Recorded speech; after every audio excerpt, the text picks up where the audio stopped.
All right, Twitch, welcome back to round 5 of the old Cranky Man Collectibles Team Trios here at Game Castle in Ankeny. It is round 5, and that means it's the last round of Swiss before the top 4 teams battle it out for their share of $1,500. At the top of your screen is Chris playing 4-color Omnath Beans. So this is Evoke Elementals, Omnath, Leyline Binding, nothing crazy spicy in here. He's not playing the Time Walks. He's not playing the Bring to Lights. It's just very straightforward. Yeah, just expensive spells that you cast for cheap. Yep. Yep.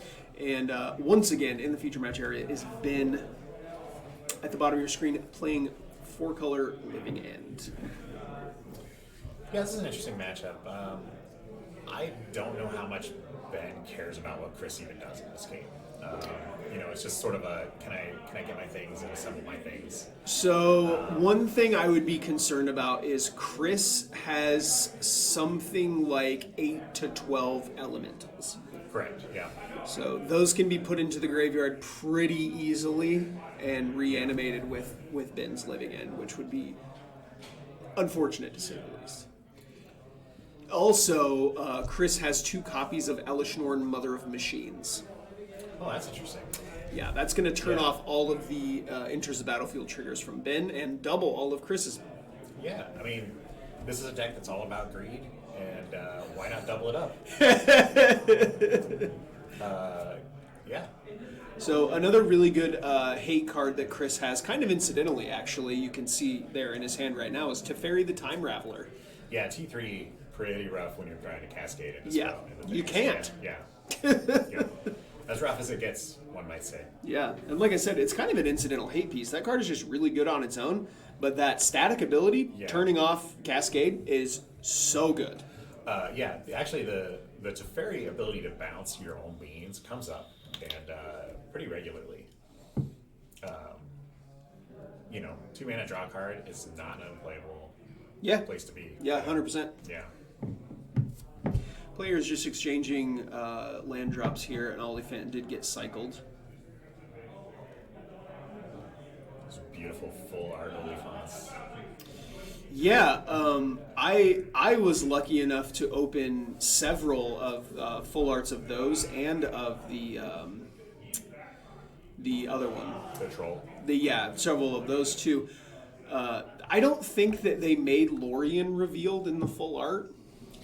I'm not sure. Because it's not, well, they were part of the panoramic thing. Oh, yeah. And so Lorien revealed didn't get a piece in there. And I don't believe Generous Int has a full art either, does it? I don't think so, no. Yeah. So what is the whale called? Waker. The Waker of Waves is going to get cycled and put a Shardless Agent into the graveyard. You know what that means? Ben's already got a Cascader in hand. Yeah. Maybe favoring the instant speed Cascaders over the creature Cascades. Yeah, most definitely. Third land here from Ben. What's it going to be? Shardless Agent. There it is. It's Shardless Agent. Yeah. Ben probably understanding that he needs to pull the trigger underneath quickly before the Teferi can come down, or before Chris can have a chance to stock up the graveyard a little bit. Yeah. Living In is going to get cast here. That's going to put just a casual, what is that, 7, 13, 14, 15, 16, 17 power into play. Yeah, it's, and that's not counting the original Shardless Agent. Okay, 19. Yeah. This is lethal. Yeah. We're done here. Time for game 2. Players are going to sideboard. We'll be right back.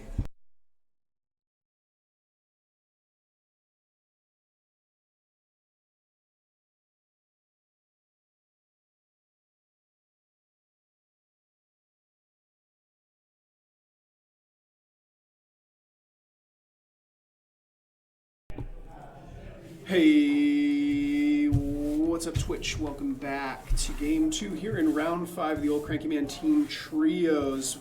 These players have taken a few minutes of sideboarding. They're shuffling up, drawing their hands now. Chris has opted to bring in 2 copies of Endurance, 2 copies of Veil of Summer, 2 copies of Chalice of the Void, 1 Dovin's Veto, and just did a little bit of trimming on the removal. So a Fire Ice came out, a Bolt came out, 2 Prismatic Endings came out, Solitude came out, and 2 copies of Rin and 6 all out. So looking to just fight against the Cascade spells themselves with the Chalices and the Endurances. Dovin's Veto obviously can counter that as well. And then Veil of Summer, giving a little bit of protection against Grief, I think. Yeah, probably Grief and potentially Force of Negation. Although Ben kind of went it with what we've seen him do a lot, bringing these 3 subtleties, the 3 Force of Vigors, and also brought in the Foundation Breaker.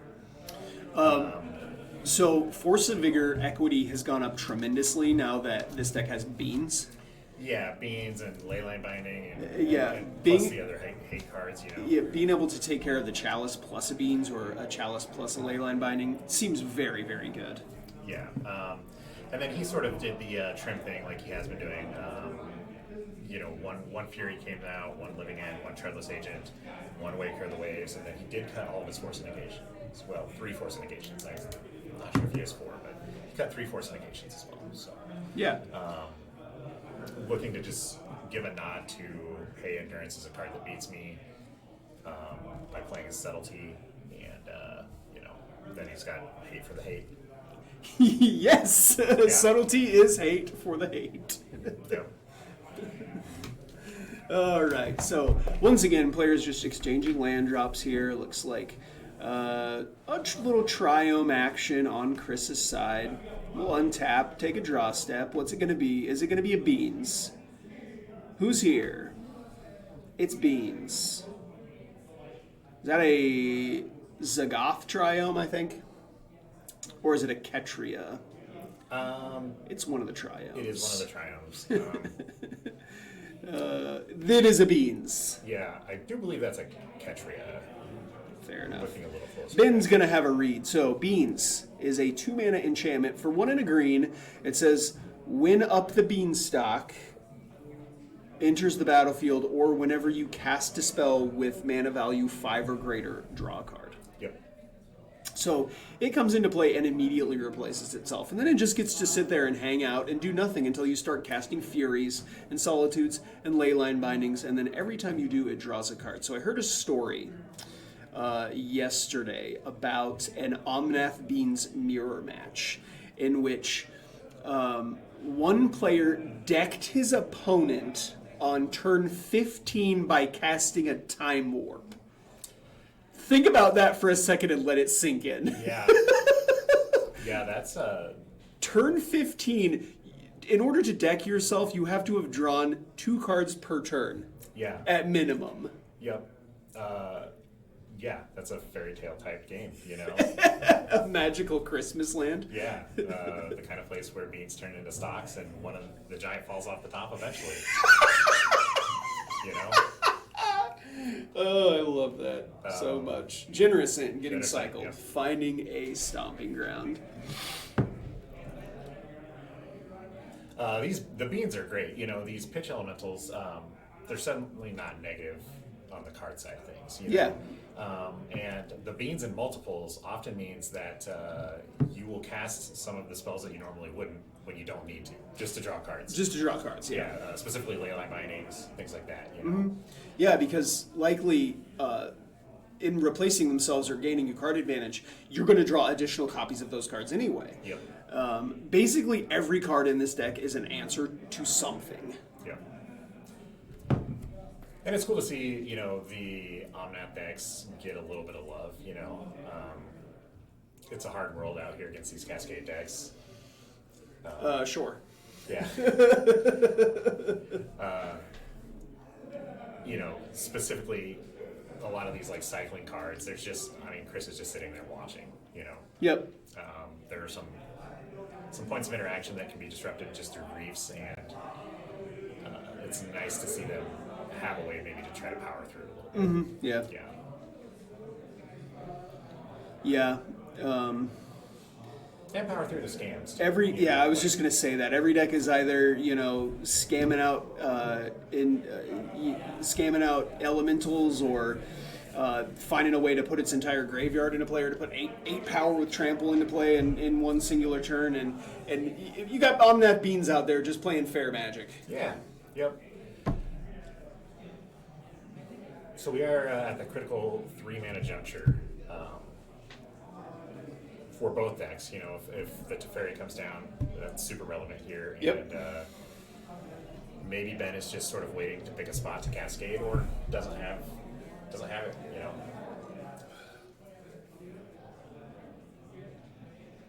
Yeah, you said that Chris cut the Force of Negations? Ben did, yeah. Ben cut the Force of Negations. Yeah, Chris did not cut the Force of He cut Negations. 3. I'm not sure if he's on a full 4, but he did cut 3 of them. Interesting.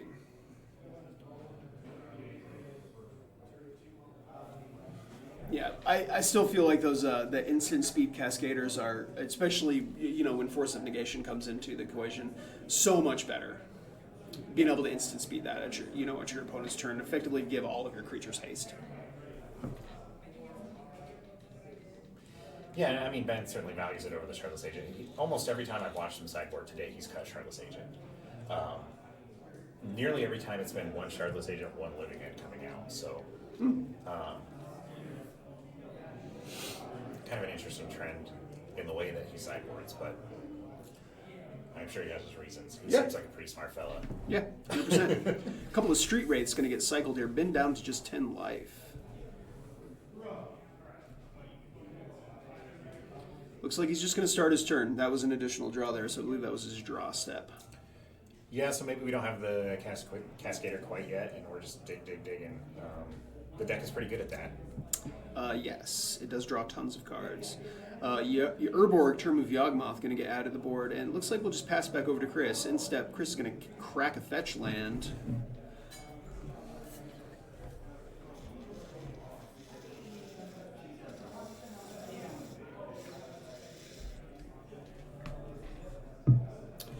If Chris has got another land drop to make here, he can start playing 5 drops and drawing cards with his beans. Yeah, it's rare that this deck needs to spend 5 mana for any of its 5 drops, but... But hey, if you're going to keep your creature and draw a card off of it, you're doing pretty good. Yeah. Does he have a 5th land? There it is. There's a 5th land. Yeah, Chris, I would imagine, has a handful of reactive cards. We haven't seen a Teferi come down just yet. Right. So, just waiting for Ben to make a move, It's a classic standoff. It is, yeah. And potentially he's waiting to maybe hit 6 mana so he can cast a Force of Negation to interact when the Teferi's on the stack.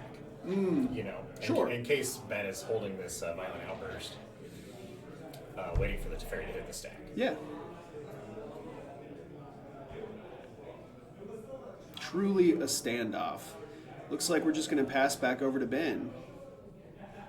Ben, here's a tapped copy of Steam Vents, and we'll just pass back over to Chris. Chris is going to crack this Flooded Strand.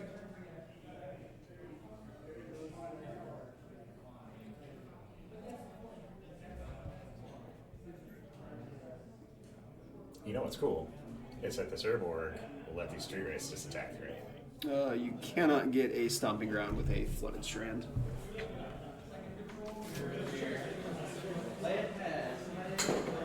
Alright, so quick pause here. Just going to stop the game and say, hey, you can't do this. Because, in fact, a Stomping Ground is not a Lance or an island.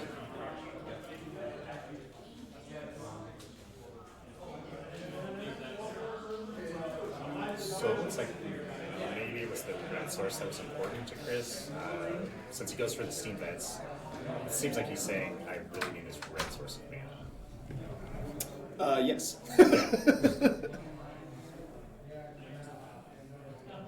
Alright, so here's 6 mana.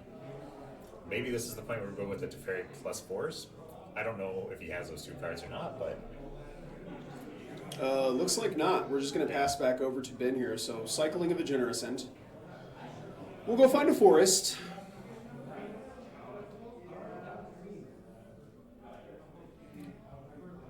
On Ben's side of the table, a little bit more land in play than maybe he would like.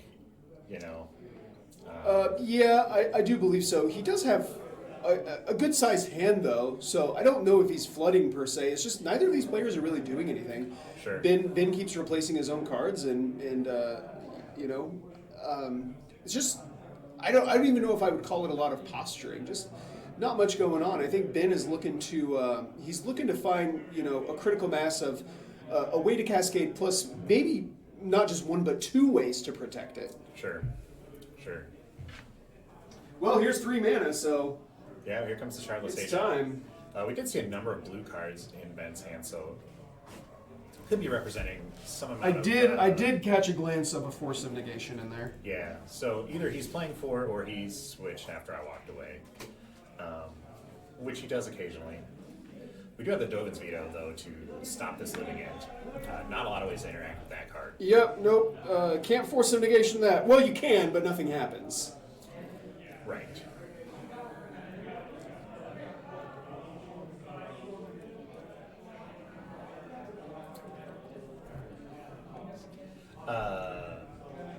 Yeah, so looks like this is going to be a failed living end.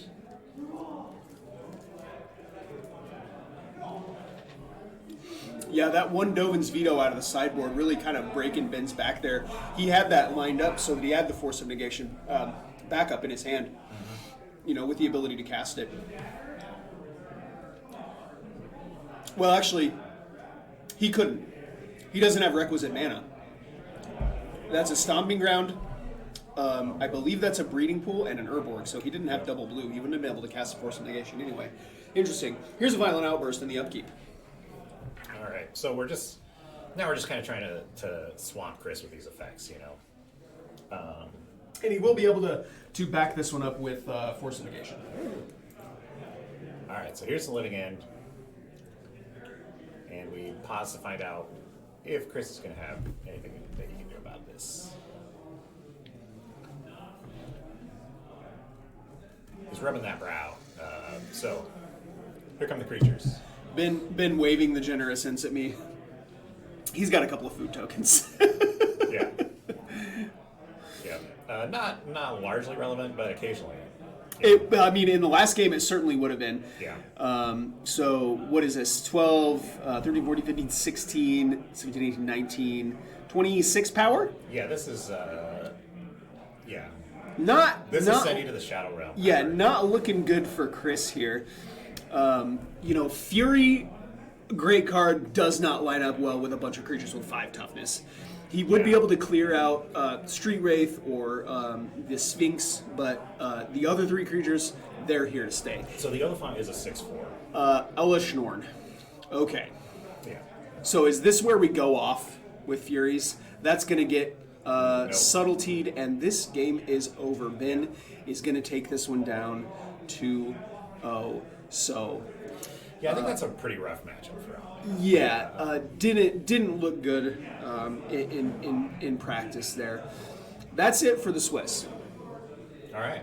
So, again, this is a team event, so there is still a Legacy and a Pioneer game going on. Just because Chris lost this match does not mean that his team lost the round.